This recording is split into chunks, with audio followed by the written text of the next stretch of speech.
嗱，香港咧正值係喺經濟轉型嘅階段啦。咁呢份預算案咧，司長經常都強調係以節流為主，係為香港止血嘅。嗱，呢個説法咧，我係理解。大方向咧，我覺得係正確嘅。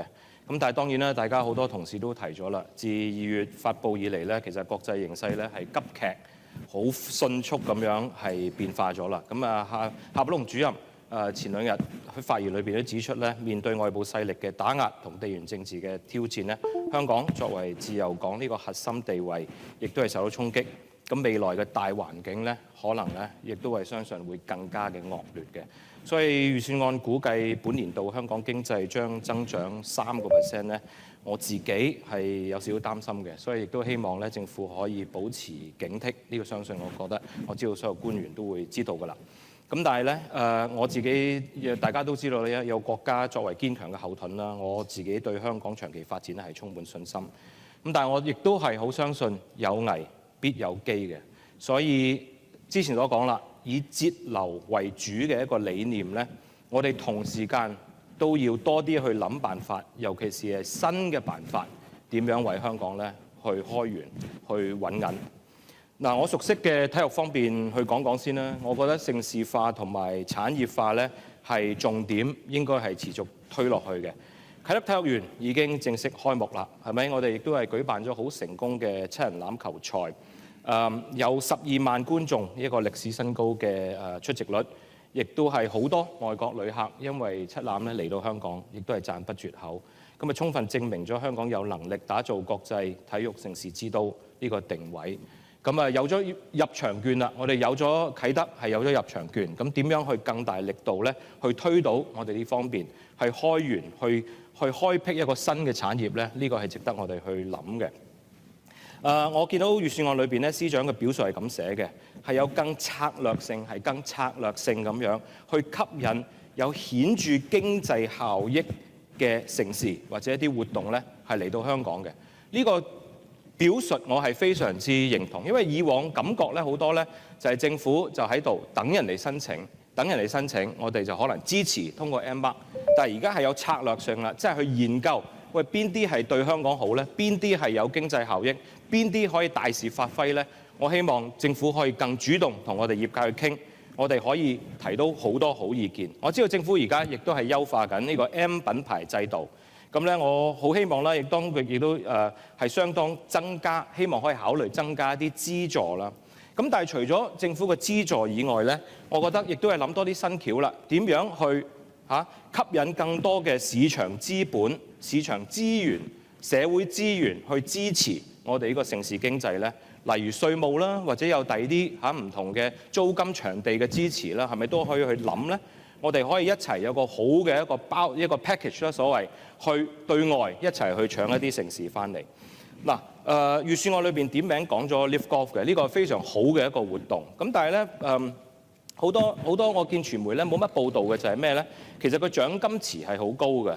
咁其實咧搞呢個活動唔係淨係人哋入場睇喎，其實呢個獎金咧嗰啲贏獎金嘅朋友咧都要喺香港交稅。其實交咗3000幾萬嘅稅係為庫房帶嚟一個收入嘅。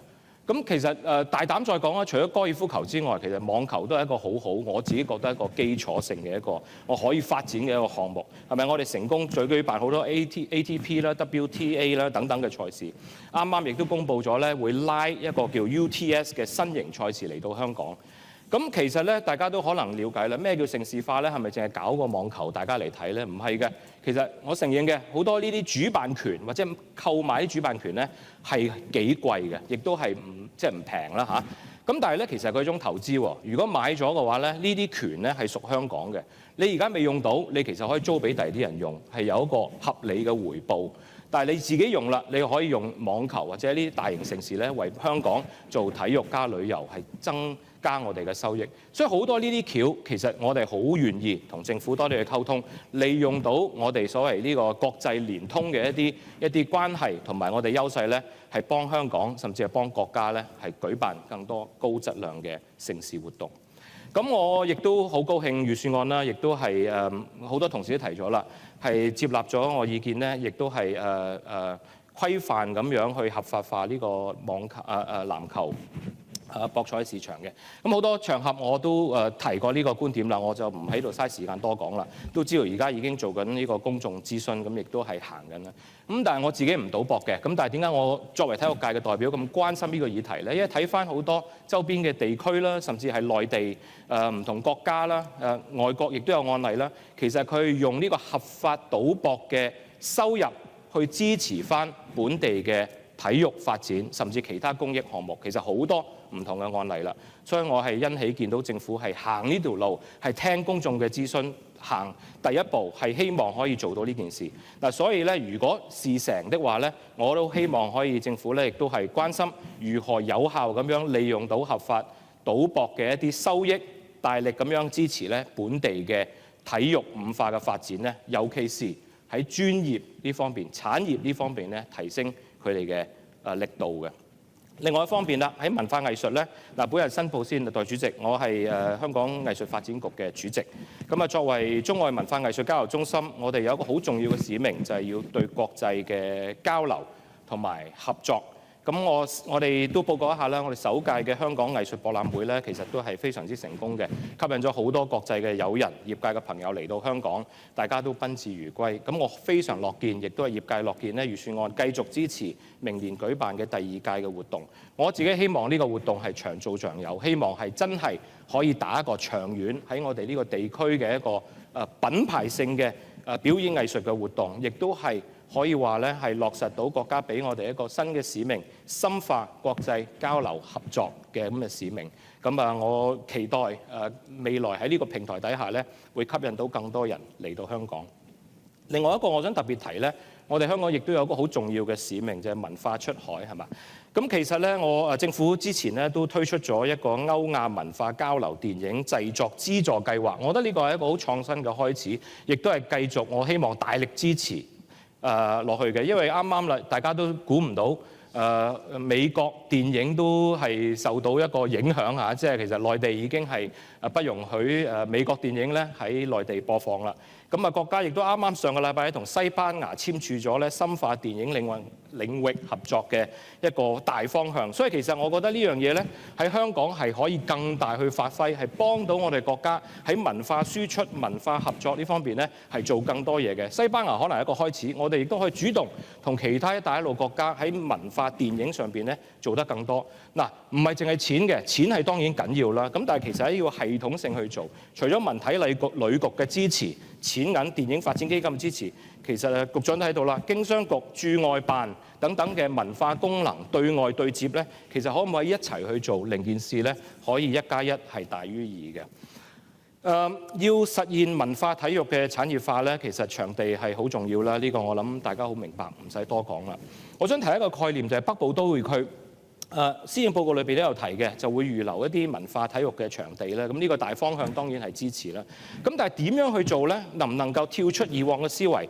唔係淨係康文署去起或者康文署去管咧？會唔會有更多係商民、官商民協作嘅模式去做咧？我呢度大膽去提一提啦。而家我知道政府咧都開始喺度諗啦，啟德開咗啦。咁舊時大球場點辦咧？未來大球場嘅定位同埋我哋點樣去用咧？咁其實可唔可以都係大膽去同商界去傾？未來大球場會唔會可以更多商界協作一齊去做到一個體育產業咧？咁我呢度拋出嚟，希望局方咧都可以多啲去考慮唔同嘅模式。嗱，時間唔多，有1分鐘時間，我想講一講就係開源。我睇到喺裏邊咧唔少嘅份額咧都係講緊點樣去開源啦。咁但係我覺得開源之餘咧，亦都唔能夠去所謂對我哋嘅大方向、大目標咧係有所背道而馳嘅。我簡單提一個啦，咁裏邊有一個措辭，當然係提到係研究陸路離境私家車收取呢個200蚊嘅建設稅咧。我自己對呢個係有保留嘅。主席，而家我哋嘅大局就係要融入大灣區，希望鼓勵更多朋友融入大灣區，去大灣區去發展嚇。我哋亦都係港車北上等等呢啲大政策做得好好。咁如果收咗，會唔會出一個反即係有一個觀感唔係咁好咧？先唔好講幾多錢先。咁其實呢啲嘢我哋都係要擔心嘅。嗱，例如飛機嘅離境稅啦，由120蚊加到200蚊。份額金額唔係好多，亦都可能影響唔係好大。咁但係俾到個信息係咪我哋冇咁大力支持我哋呢個航空樞紐嘅建設呢？甚至機場城市未來我哋好需要一啲中轉客，會唔會減少呢？主席，我係支持預算案，多謝主席。